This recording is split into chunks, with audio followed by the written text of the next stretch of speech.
Many weeks now, Labour have felt the £28 billion that they pledged a year, every year of their term in government, if they are so to be chosen to be, was becoming politically very difficult to sustain. The Tories were constantly asking them, well, how are you going to pay for it? Whose taxes are you going to put up to pay for it?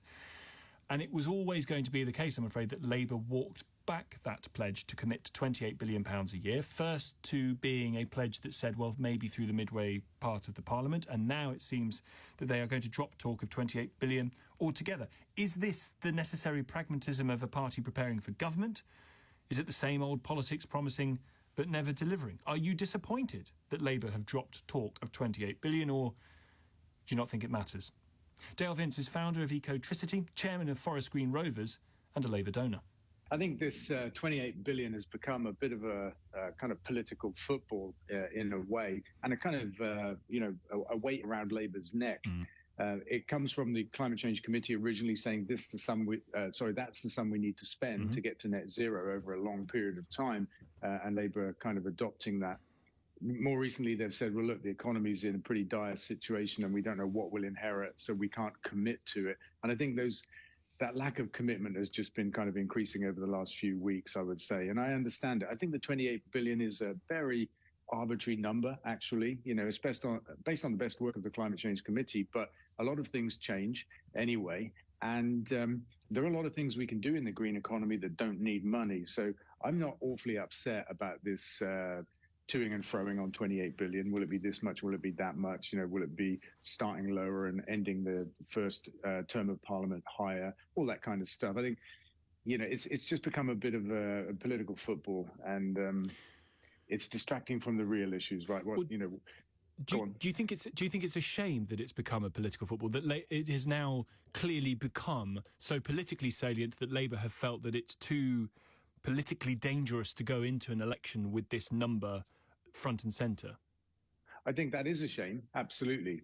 I think also what's been conceded here, to a degree, is ground to the Conservatives when they make this argument that public spending is bad, because this is what the Tories are saying, and that we can't trust Labour, they'll borrow too much money and make the economic situation worse. But if you look at the Conservatives' record in office last 14 years, the national debt was less than $1 trillion when they took over. It's more than $2 trillion now. True. I mean, we've had COVID, to be fair, but that's going to add to it. Sure. But that we spent 300 million on COVID, not 2 trillion pounds or thereabouts. We spent more than 300 million, but I take the point. National debt has gone up. I guess the point, it's nearly tripled. Yeah, the point of investing then would be to at least see some returns for that spending, because what you don't want to do is spend just on interest payments, which is what's happening at the moment. No, exactly, Tom. And that was the point I was coming round to making.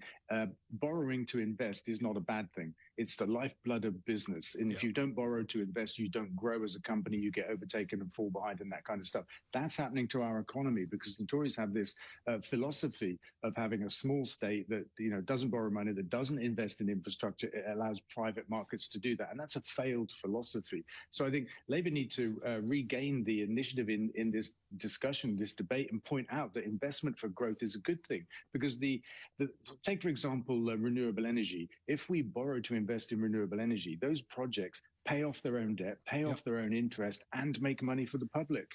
And so that's a great investment. Why can't they make that argument? Why is it? Do you think it has been deemed just too politically difficult to keep making that argument, that this borrowing to invest will work? These are growth areas. We will see a return on this investment. Plus, it will green up the economy. Yeah, I mean, it's a perfectly coherent argument. It's backed by fact and experience in life, and it is how business operates. And, the Tories clearly have kind of become detached from the world of business and good economic sense. But I think Labour have allowed them...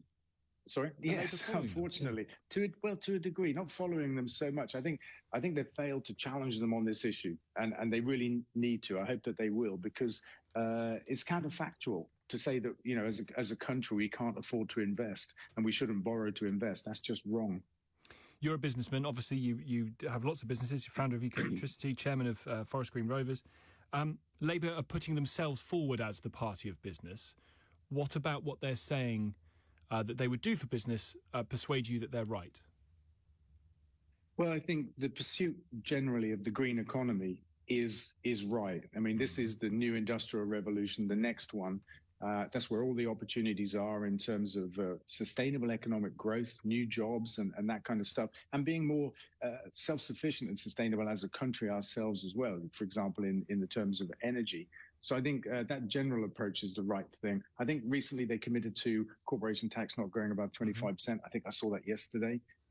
Bankers' bonuses? I think that's okay. Bankers' bonuses. It's just one of those kind of bones of contention that gets more attention than it really deserves. You know, what's that worth to our economy? What's the total sum of bonuses that weren't paid when there was a cap? Does it really matter? I think it's an emotional thing.